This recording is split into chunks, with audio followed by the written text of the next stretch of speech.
E eu espero que essa mensagem de hoje venha com essa unção e fale a cada coração para a glória de Deus. Queria até pedir, Gustavo, a sua autorização para eu pegar essa mensagem e colocar no meu canal, lá no canal A Deus Toda a Glória, né? Porque eu considero muito importante e ela tem a ver com essa questão da política, com essa questão das eleições. E eu considero que é um recado de Deus muito importante. Amém? Não, pode usar, fique à vontade, não precisa nem pedir. Não precisa nem pedir. Pode usar. Vamos orar então. Amado Deus, nosso querido Pai, ó Senhor, nós te agradecemos, Pai, pela oportunidade que o Senhor nos dá de meditarmos na Tua palavra, Senhor.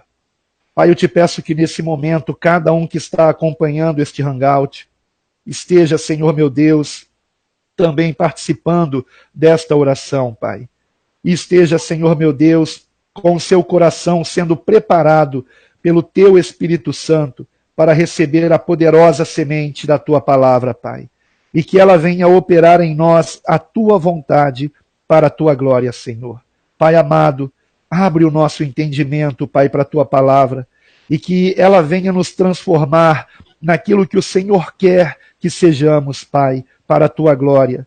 Que nós sejamos cada dia mais cheios do Teu Espírito Santo e que o maligno não possa roubar de nós a Tua palavra, mas que ela venha operar a Tua vontade nas nossas vidas. Pai, eu venho aqui, Senhor, me humilhar na Tua presença, Senhor, e reconhecer que de mim mesmo nada posso trazer.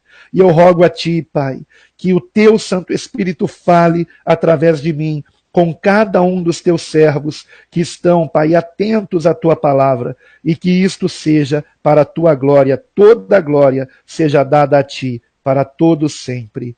Amém e amém. Graças a Deus. Amém. Muito bem, o texto que eu tenho para compartilhar nessa noite encontra-se em Daniel, no capítulo 2, livro do profeta Daniel, capítulo 2, versículo 19 em diante. Estaremos lendo até o 23. Daniel, capítulo 2, do versículo 19 ao 23. Nos diz assim o texto sagrado. Então foi revelado o mistério a Daniel numa visão de noite. Então Daniel louvou o Deus do céu. Falou Daniel dizendo: seja bendito o nome de Deus, de eternidade a eternidade, porque dele são a sabedoria e a força, e ele muda os tempos e as estações. Ele remove os reis e estabelece os reis. Ele dá sabedoria aos sábios e conhecimento aos entendidos.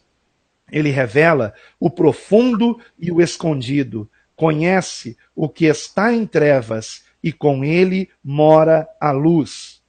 Ó Deus de meus pais, eu te dou graças e te louvo, porque me deste sabedoria e força, e agora me fizeste saber o que te pedimos, porque nos fizeste saber este assunto do rei. Somente até aqui. Este texto que nós lemos é a oração que Daniel fez, agradecendo ao Senhor por ter lhe revelado o sonho que o rei Nabucodonosor havia tido e a interpretação deste sonho. Aqueles que já leram o livro do profeta Daniel ou que já ouviram alguma pregação em cima desta passagem, sabem que Daniel estava neste momento correndo risco de morte, porque o rei Nabucodonosor estava furioso com os sábios que estavam na Babilônia, e Daniel, como vocês sabem, estava cativo na Babilônia, ele tinha sido levado de Judá, do reino de Judá, para a Babilônia, e justamente por conta da sua sabedoria. E Daniel, ele estava correndo o risco de morrer, porque o rei queria que os sábios estivessem dizendo qual o sonho que ele tinha tido em determinada noite e a sua interpretação. Só que os sábios tinham que adivinhar o sonho que o rei tinha tido. Isso era algo, aos olhos humanos, impossível. E o rei ficou tão furioso que mandou então que todos os sábios fossem mortos. Mas Daniel então rogou ao Altíssimo que lhe desse a revelação do sonho que o Senhor tinha dado ao rei Nabucodonosor e da interpretação do sonho. E de fato, foi o que aconteceu, e o rei ficou muito impressionado e terminou por honrar Daniel por conta disso. Então, aqui nós temos a oração de Daniel agradecendo ao Senhor pela revelação do sonho. E nesta oração, Daniel, ele menciona algo que me chama muito a atenção.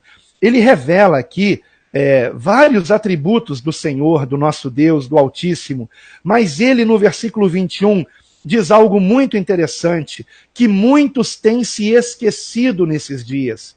Nesses dias, principalmente, em que nós estamos em tempos de eleições, né? Estamos aqui gravando esse vídeo há pouco mais de uma semana das eleições, do segundo turno, onde será decidido o futuro presidente da nação brasileira. E nós temos aqui no versículo 21, Daniel dizendo o seguinte, que o Altíssimo muda os tempos e as estações, e ele remove os reis e estabelece os reis. Então quem é que remove reis e estabelece reis? O próprio Deus, o próprio Senhor. Então quem será o próximo presidente da República na nação brasileira? Se é que teremos um próximo presidente da República na nação brasileira? O próprio Deus. Ele é quem decidirá. Claro, não, mas somos nós que decidimos, é uma democracia. Ok, se você quer acreditar que é uma democracia, eu respeito você, né? Pode ser que seja mesmo, pode ser que as urnas não sejam fraudadas, pode ser que a contagem dos votos também não tenha fraude, enfim. Agora, independente de qualquer coisa, temos que entender que, à luz das Escrituras, Deus, ele não permite que qualquer pessoa esteja em posição de autoridade sem que isto seja da sua vontade. Eu gostaria que você pensasse no maior tirano que já houve na história humana, que você pensasse, por exemplo, num Hitler, que você pensasse em Mao Tse Tung, que você pensasse, por exemplo, em qualquer presidente, qualquer ditador que exista na história, que já tenha existido ou que exista na história humana. Todos eles só conseguiram uma posição de autoridade com a permissão de Deus, e eu diria mais, com um propósito divino. É isso mesmo que eu estou falando. Como exemplo, nós temos aqui o próprio rei Nabucodonosor, que Deus permitiu que estivesse sendo um imperador, que estivesse dominando sobre praticamente todas as nações do mundo naquela época, foi o Império Babilônico. E é interessante que em Jeremias, no livro do profeta Jeremias, no capítulo 27, versículo 6, eu recortei esse versículo aqui para dar como exemplo, é mencionado o rei Nabucodonosor da seguinte maneira: e agora é o Senhor dizendo, o próprio Deus dizendo, através do profeta Jeremias. Jeremias 27, versículo 6. E agora eu entreguei todas estas terras nas mãos de Nabucodonosor, rei da Babilônia, meu servo. Olha como é que Deus se refere ao rei Nabucodonosor. Um rei que não servia ao Altíssimo, mas sem saber estava sendo usado pelo Altíssimo. Meu servo, e até os animais do campo lhe dei para que o sirvam. Então vejam, quem é que governa sobre os reis da terra? O Altíssimo, o nosso Deus, o Deus e Pai do nosso único Senhor e Salvador Jesus Cristo. Então, não existe presidente da República na nação brasileira que não tenha sido levantado por Deus. Por Deus. E eu não estou aqui me referindo ao falso Deus dos maçons, não. Eu estou me referindo ao único Deus, ao Deus Criador dos céus e da terra, ao Deus e Pai do nosso Senhor e Salvador Jesus Cristo, àquele que nos dá por meio de Cristo o seu Espírito Santo. É a este Deus que eu estou me referindo. E o Deus Todo-Poderoso, ele tem o domínio sobre todos. E ele não divide a sua glória com ninguém. É o que a palavra de Deus claramente nos revela. Deus não divide a sua glória com ninguém. Ninguém chega ao poder sem a permissão de Deus, e vou mais além, sem que Deus queira que esta pessoa esteja lá.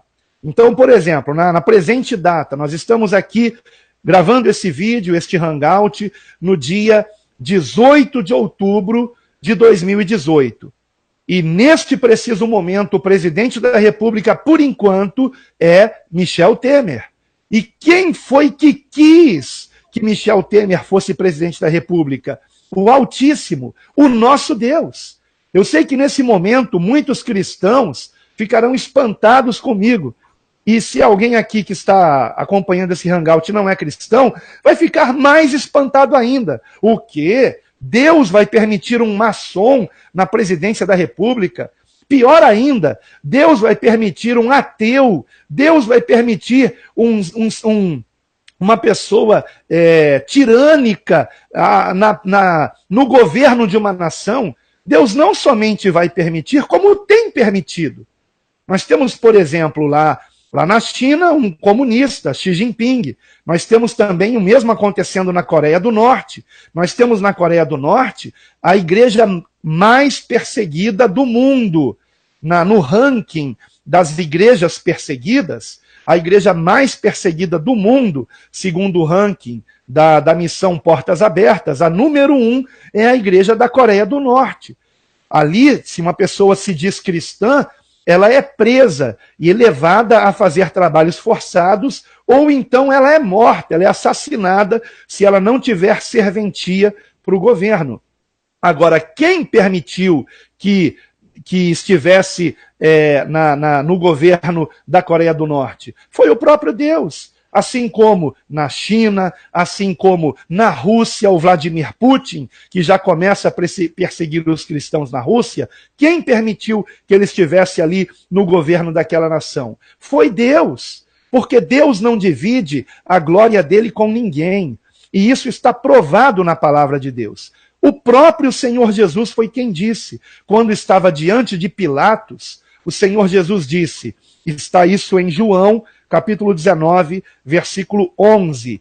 Nenhum poder terias contra mim, se de cima não te fosse dado. Se de cima não te fosse dado. E a mesma verdade Paulo menciona, escrevendo aos Romanos, no capítulo 13, versículos 1 e 2, onde está escrito o seguinte, estou lendo na versão corrigida fiel, que é também idêntica aqui à versão Almeida Revista e Corrigida. Romanos 13, versículo 1. Toda alma esteja sujeita às autoridades superiores. Agora prestem bastante atenção. Porque não há autoridade que não venha de Deus. E as autoridades que há foram ordenadas por Deus. Por isso, quem resiste à autoridade, resiste à ordenação de Deus. E os que resistem trarão sobre si mesmos a condenação. E aí o texto vai prosseguir dizendo que, e é importante a gente conhecer o contexto, que Paulo está se referindo à questão da lei, da ordem, ou seja, de normas, regulamentos do governo para o bem da sociedade, como, por exemplo, é proibido roubar, é proibido matar, assassinar, enfim, coisas dessa natureza. No entanto, temos que nos lembrar que quando uma autoridade estabelece uma lei que vai de encontro à lei de Deus, que é contrária à lei de Deus, nós, como servos do Altíssimo, temos que obedecer o Altíssimo, temos que obedecer à lei de Deus. E não uma lei inventada por um tirano, por um um ditador, um comunista, enfim. Nós temos que obedecer, em primeiro lugar, ao que a palavra de Deus nos orienta. E nós temos um exemplo disso no livro de Atos dos Apóstolos, quando Pedro e João são ameaçados pelas autoridades e eles declaram, Pedro toma a palavra e responde com muita autoridade do Espírito Santo, dizendo: antes importa obedecermos a Deus do que aos homens. Então o princípio é esse, obedecemos primeiro a Deus. Agora as autoridades foram ordenadas por Deus. Deus permitiu. Então, quem é que será o próximo presidente da República? Aquele a quem Deus quiser. Se Deus não quiser, não será. Eu vou usar um exemplo aqui. Tancredo Neves. Todos nós, eu me lembro disso, eu era adolescente na época, eu acompanhei bem isso na época, eu me lembro bem, todos nós acreditávamos naquela época, década de 80, que Tancredo Neves seria o presidente da República. Ele já tinha ganho as eleições. Mas de uma hora para outra disseram que ele estava com diverticulite e a enfermidade foi de mal a pior e ele acabou morrendo no hospital onde estava internado. Bom, essa é a versão oficial. Há quem discorde disso. Existem suspeitas de que ele tenha sido, na verdade, envenenado, né? No entanto, existe até mesmo uma outra versão que diz que ele levou um tiro. Mas, enfim, não quero entrar no mérito aqui. O que eu quero dizer é que Deus não permitiu que Tancredo Neves fosse o presidente da República. Ponto final. Deus não permitiu. Dizem até que Deus não permitiu porque Tancredo Neves teria dito, eu não sei se é verdade, pode ser que seja, Tancredo Neves teria dito, quando ele viu que seria realmente o presidente, ele teria dito: nem Deus me impede de subir a rampa do Planalto. Ele teria dito isso. E aí então Deus realmente interviu e não permitiu que ele fosse o presidente da República. Então, eu espero, né, que, por exemplo, Bolsonaro não entre nessa de dizer uma frase como essa que o Tancredo Neves disse. Eu espero, né, porque eu já estou ficando um pouquinho preocupado com esse clima de já ganhou. Esse clima de já ganhou porque a palavra de Deus diz que a soberba precede a ruína, precede a queda. E hoje eu escutei uma frase, né, que disseram que ele falou, que me deixou um pouco preocupado. Não foi nada em relação a Deus, não, mas ele teria dito que já está com a mão na faixa, né, de presidente, enfim. Sim, e não é bem por aí, não. Ainda tem coisas aí que podem acontecer, né? E nós temos que ter muita humildade, sempre, sempre, sempre. Porque, como é até o nome do meu canal, a Deus toda a glória, né? Então a gente tem que transferir para Deus toda a glória. E como diz aqui o texto em Daniel capítulo 2, versículo 21, é ele que remove os reis e estabelece os reis. Ele, o Senhor. Então, por isso, Daniel, por exemplo, era submisso a Nabucodonosor, porque ele sabia que o próprio Deus o havia colocado naquela posição e permitido que o reino de Judá fosse levado cativo para a Babilônia.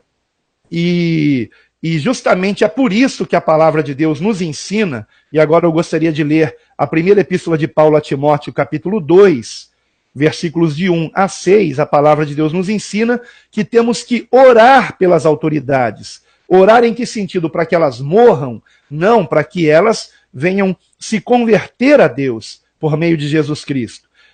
1 Timóteo, capítulo 2, versículo 1, nos diz assim o texto sagrado: admoesto-te, pois, antes de tudo, que se façam súplicas, orações, intercessões e ações de graças por todos os homens, pelos reis e por todos os que estão em eminência, para que tenhamos uma vida quieta e sossegada, em toda a piedade e honestidade, porque isto é bom e agradável diante de Deus, nosso Salvador, que quer que todos os homens sejam salvos e venham ao conhecimento da verdade.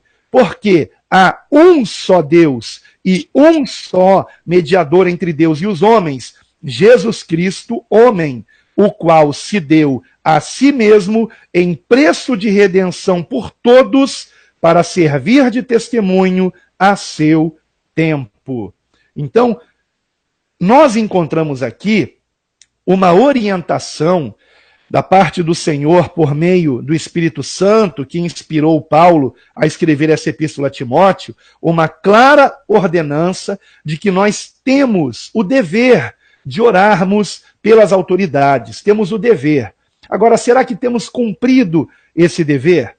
A palavra de Deus diz que Deus quer que todos os homens sejam salvos. Geralmente nós usamos esse versículo aqui, que é o versículo 4 do capítulo 2 de 1 Timóteo, em evangelização. Evangelizamos dizendo, olha, Deus quer que todos sejam salvos. E nos esquecemos que esse versículo está nesse contexto aqui, de orarmos pelas autoridades. Este todos inclui, por exemplo, Michel Temer. Inclui, por exemplo, a própria Dilma Rousseff, que foi a presidenta. Inclui aqueles que no momento são governadores, prefeitos. Será que nós temos orado por eles? Temos orado para que eles se convertam? Eu desconfio que não. Eu desconfio que não. Eu desconfio que essa igreja, a igreja do século XXI, pelo menos aqui no Brasil, é o que eu tenho percebido, e faço um meia-culpa, porque isso se refere até mesmo à igreja que eu pastoreio, eu faço um meia-culpa aqui também. Nós não temos orado pelas autoridades.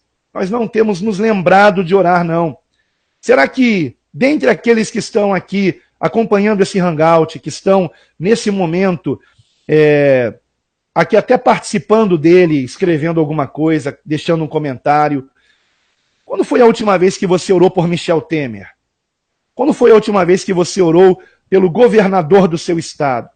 Pelo prefeito da sua cidade, pelo vereador aí da comunidade onde você mora, do seu bairro, responsável por essa região? Quando foi a última vez que você orou pelos senadores?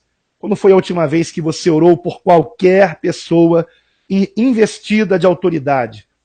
E até mesmo orou pelo seu patrão, sabe? Eu sei que muitos detestam o patrão, mas temos que orar pelos patrões. Quando foi a última vez que você orou pelo seu professor, sabe? Por alguém que está investido de autoridade sobre a sua vida, pelo seu pastor, né? Autoridade espiritual, não estou dizendo que essa pessoa seja Deus, não. Estou dizendo que Deus levantou essa pessoa para orientar você na palavra. Se ele está, fazendo com que a palavra seja modificada, está desvirtuando a palavra, distorcendo o ensinamento bíblico, então é mais motivos ainda para você orar por ele. Nós temos que orar pelas autoridades. E hoje a igreja brasileira é uma igreja que não ora. A característica da igreja brasileira hoje é que as reuniões de orações estão vazias. Culto de oração, vazio. Culto da prosperidade, lotado. Lotado, mas culto de oração, vazio. Na nossa igreja nós não temos culto da prosperidade, não, tá? Mas temos sim o culto de oração. E a gente conta nos dedos. Graças a Deus, nós até temos um bom número de irmãos. E esses irmãos até são os irmãos envolvidos no evangelismo. Vêm aqui para a igreja sábado de manhã, oram conosco e depois vão para o evangelismo, batendo de porta em porta. Evangelismo como Jesus nos ensinou. Eu glorifico muito a Deus por esse ministério na nossa igreja. Temos também ministério de visitação em hospital, para a glória do Senhor. Inclusive, eu tenho até que preparar um ofício para que segunda-feira seja levado num hospital. Então, nós procuramos fazer a obra, mas não é o número de pessoas que deveria ser. Não é o número que deveria ser. Então, nós vemos uma resistência à oração. E me espantaria se o próximo presidente da República fosse bom para essa nação, fizesse o bem para a nossa nação.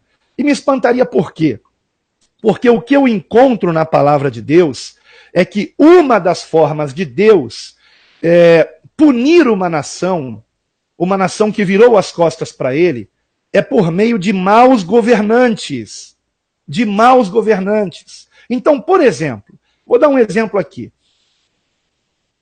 Não sei quantos sabem disso, mas os últimos governos do estado do Rio de Janeiro e prefeitos da cidade do Rio de Janeiro, eu não me lembro se são se foram governadores ou prefeitos, tá? Mas relativos à cidade do Rio de Janeiro, principalmente. Creio que foram os prefeitos. Fizeram pactos com uma entidade chamada Cacique Cobra Coral. Fizeram pactos com essa entidade. Se você entrar no Google e colocar lá Cacique Cobra Coral, você vai descobrir que existe um órgão com esse nome, onde há um serviço sendo oferecido, não é só para o Brasil, não, para o mundo inteiro, e é uma entidade espírita, é uma entidade que acredita que essa entidade, Cacique Cobra Coral, tem poderes sobrenaturais que interferem no clima. E prefeitos que estiveram nas últimas gestões no Rio de Janeiro fizeram um pacto com essa entidade para não chover no Carnaval, para não chover no Rock in Rio, por exemplo. E esses pactos que foram feitos, isso é comprovado, tá? O que eu estou dizendo aqui, e foi com dinheiro público, inclusive.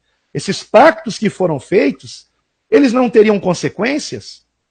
Não teriam consequências? Então não me espanta o fato de que o Rio de Janeiro está quebrado economicamente falando.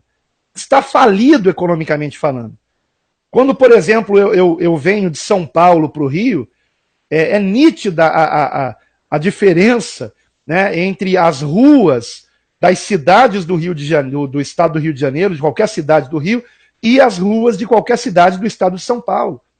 Há uma nítida diferença. A gente chega, entrou no Rio de Janeiro, a gente começa a ver as ruas esburacadas, começa a ver uma série de problemas, porque o estado está quebrado. Por quê? Por conta de uma maldição. Então as consequências estão aí agora. E uma das formas de Deus punir é com maus governantes. Então não me espanta que o governador que mais roubou na história do Brasil tenha sido o do Rio de Janeiro, Sérgio Cabral. Não me espanta isso. Por quê? Porque foi uma forma de Deus punir uma cidade, um estado que virou as costas para Deus e que fez acordos com Satanás. E o povo se calou. Isso foi divulgado, isso saiu nos jornais, e não houve manifestação pública contra isso. Não houve. Então o povo foi conivente sim. Até mesmo nós cristãos que nos calamos, eu que não gravei um vídeo sobre isso, contestando isso. Sabe? É claro que eu fiquei indignado, mas eu não teria que ter feito alguma coisa? Eu não teria que ter feito um abaixo-assinado? E hoje eu vejo isso claramente. Hoje eu vejo que a minha omissão, ela se tornou uma conivência.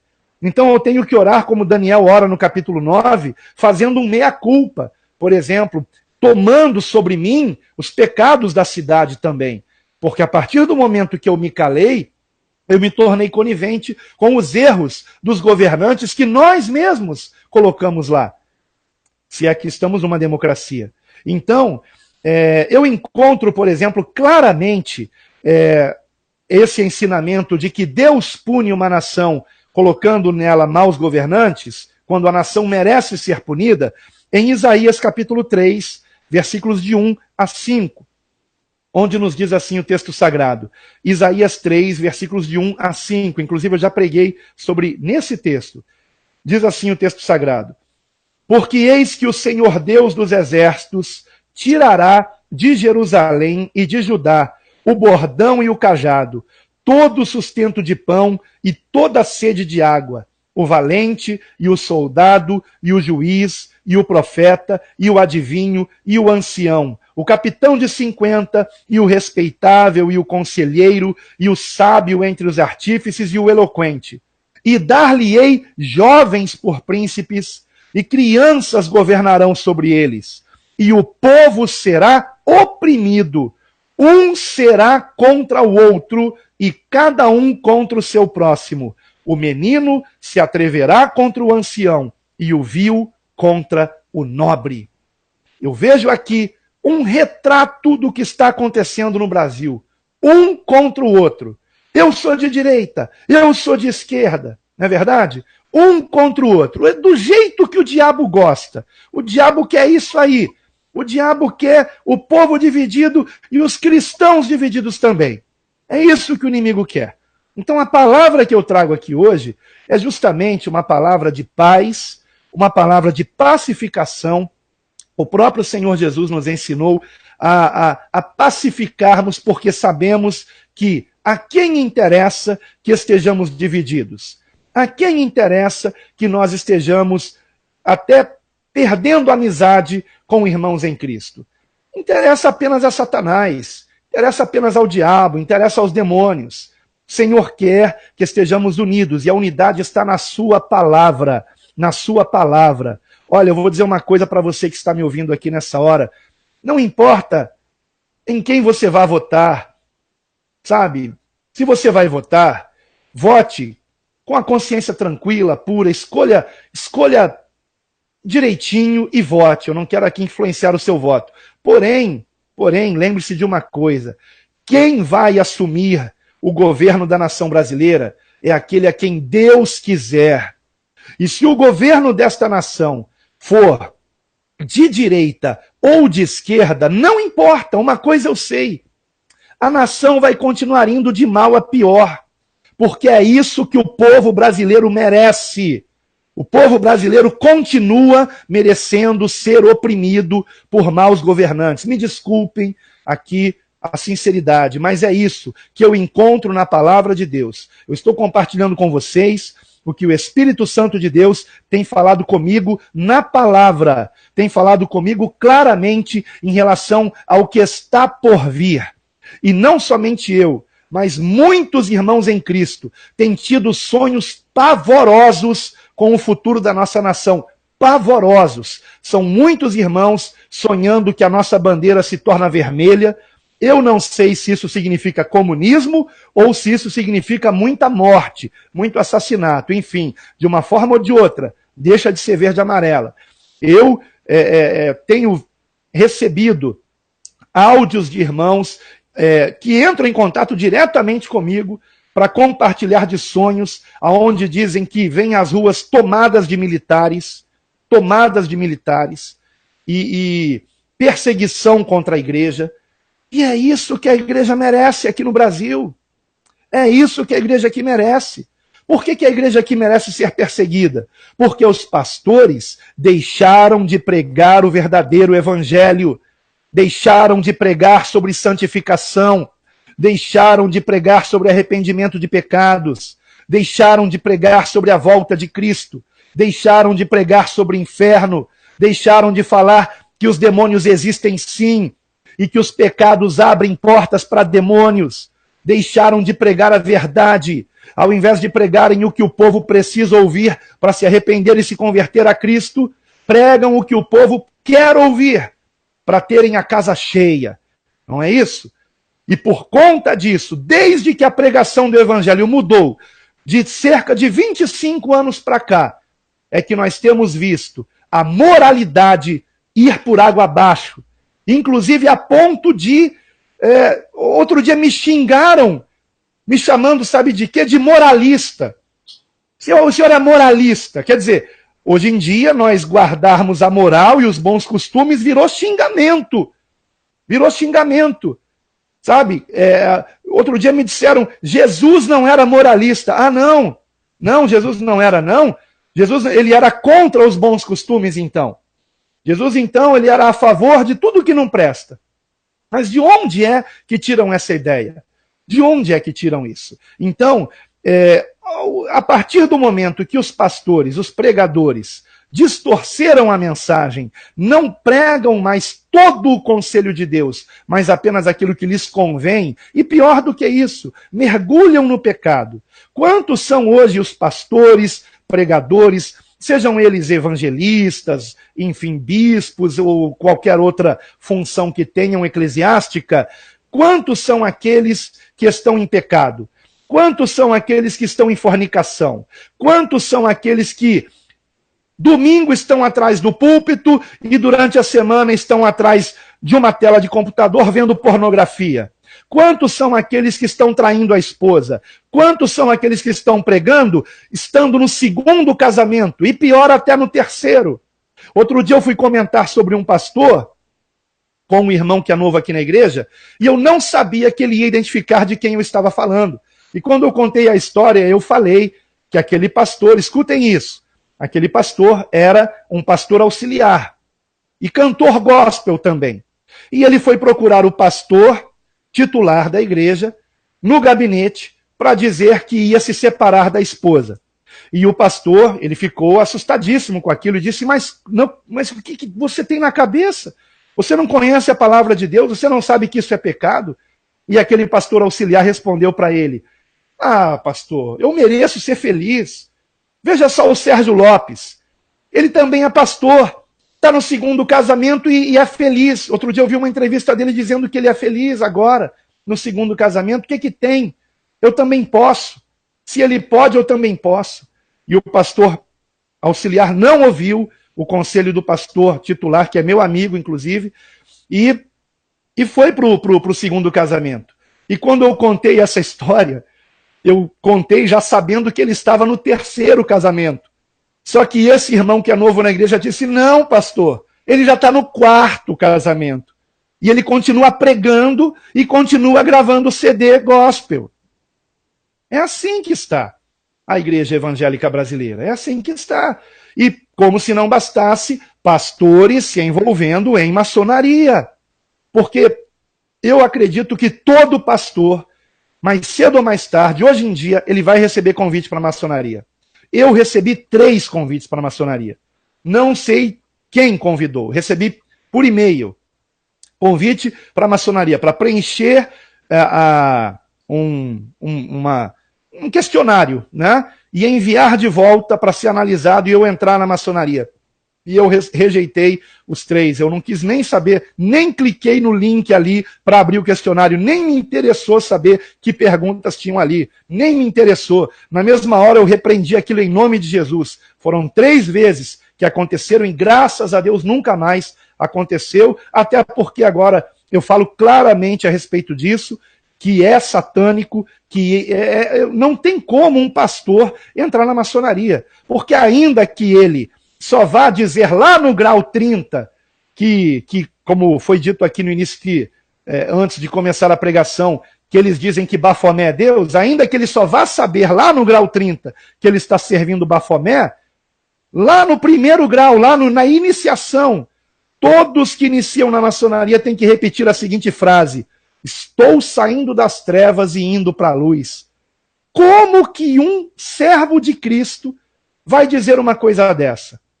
Como que alguém que já se arrependeu de seus pecados e confessou a Cristo como único Senhor da sua vida, vai dizer que está saindo das trevas, se ele já conheceu a luz do mundo, que é o Senhor Jesus Cristo? Como que ele vai dizer uma blasfêmia dessas?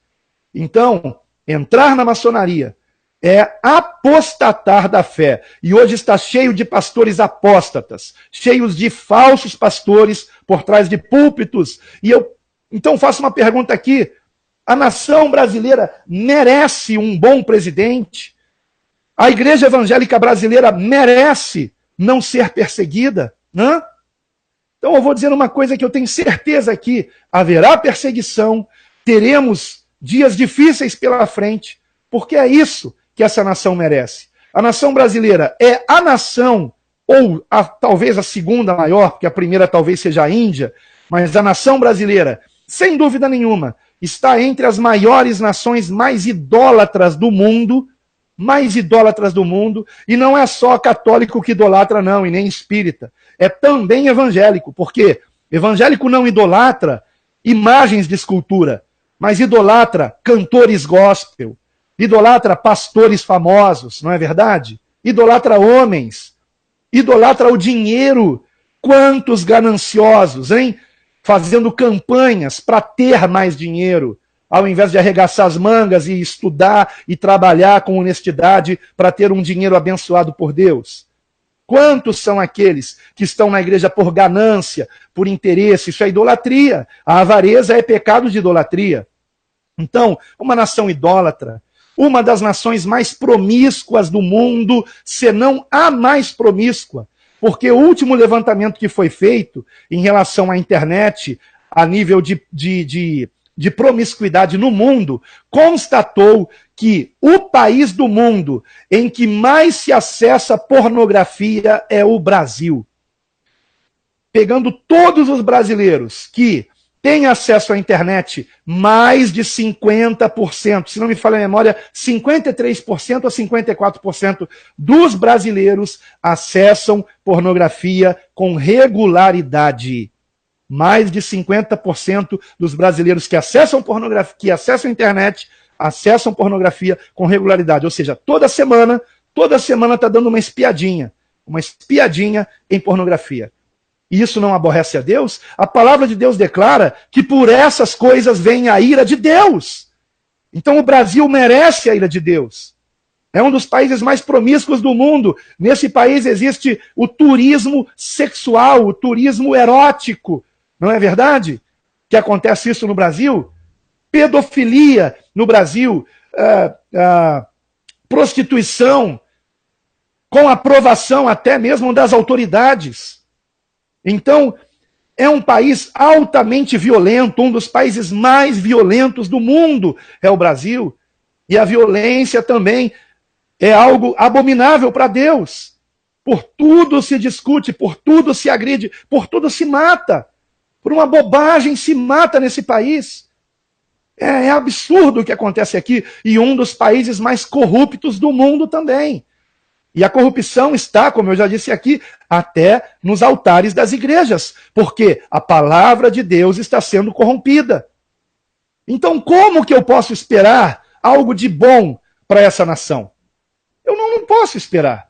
Porque isso vai contra a palavra de Deus, isso vai contra a Escritura Sagrada. Então eu tenho certeza, não importa quem seja o próximo presidente da nação brasileira, será quem Deus quiser, e esta pessoa vai oprimir a nação e vai perseguir a igreja. Não importa quem seja, porque é isso que a palavra de Deus claramente me diz. Agora, eu concluo essa mensagem com uma palavra de esperança aqui.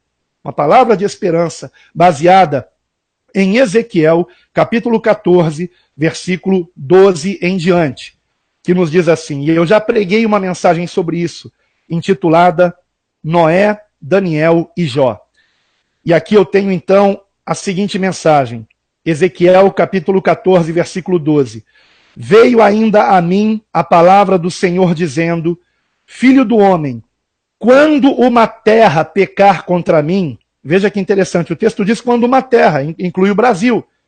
Então podemos colocar o Brasil aqui, quando o Brasil pecar contra mim, se rebelando gravemente, então estenderei a minha mão contra ela, contra esta nação, e lhe quebrarei o sustento do pão, e enviarei contra ela fome, e cortarei dela homens e animais, ainda que estivessem no meio dela, estes 3 homens, Noé, Daniel e Jó, eles, pela sua justiça, livrariam apenas as suas almas, diz o Senhor Deus.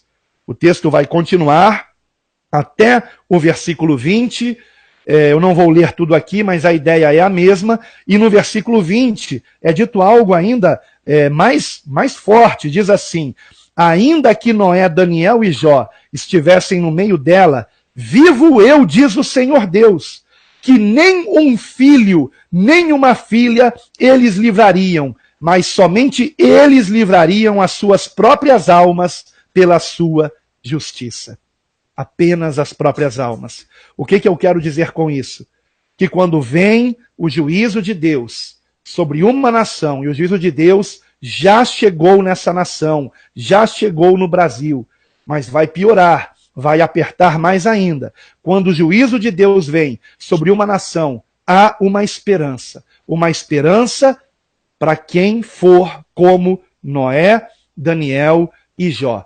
Como eram esses homens? Noé, mesmo debaixo do juízo de Deus, foi achado um homem justo e foi protegido pelo Senhor na arca. Então, ainda que venha o juízo, se nós formos justos, se nós andarmos em justiça, nós podemos ser protegidos pelo Senhor. Como foi Daniel, mesmo quando soube do edito do rei Dario, de que ele não poderia orar para nenhum Deus, ele perseverou em continuar fazendo suas 3 orações ao dia ao verdadeiro Deus. Foi denunciado ao rei Dario. Foi lançado numa cova com leões. Mas o que fez o Senhor? Porque Daniel perseverou em buscar a face do Senhor. Então o Senhor fechou as bocas dos leões e preservou a vida de Daniel. E como foi Jó? Jó, em um só dia, perdeu não somente todos os seus bens, todos os seus negócios, mas perdeu também todos os seus filhos. E depois veio a perder até a saúde. Mas mesmo assim, ele declarou: o Senhor deu, o Senhor tirou, louvado seja o nome do Senhor. Que nós, ainda que venhamos perder emprego, casa, família, amigos e a própria saúde, seja o que for, ainda que não tenhamos o que comer, por não negarmos a Cristo, que nós nos lembremos que o Senhor nos ama, que o Senhor tem um propósito nisso tudo, e que se perseverarmos até o fim, estaremos para sempre com o nosso amado Senhor Jesus na glória. Vale a pena perseverarmos até o fim. Que sejamos como Noé, como Daniel, como Jó, que sejamos íntegros, retos, tementes a Deus, porque isso é possível se nós nos dedicarmos, nos focarmos, nos esforçarmos em meditar na sua palavra diariamente, em orarmos, em buscarmos a face do Senhor, em nos enchermos do Espírito Santo, porque isso é o que nós mais precisamos todos os dias, sermos cheios do Espírito Santo, revestidos do poder de Deus, para conseguirmos andar nesse mundo de modo justo, piedoso, dando bom testemunho de Cristo, e ainda que venha a perseguição, ainda que venha a fome, ainda que venha o juízo de Deus sobre essa nação, nós estaremos em paz, estaremos sabendo em quem temos crido, e que Ele é o nosso refúgio e a nossa fortaleza, e a nossa alegria é o Senhor. Então, que você permaneça firme, fiel em Cristo. Aconteça o que acontecer, fique refugiado no Senhor. Ele é o nosso refúgio, a nossa fortaleza, o socorro bem presente na angústia e na hora da tribulação. Que Deus abençoe a todos grandemente, que sejamos cada dia mais uma bênção nas mãos de Deus.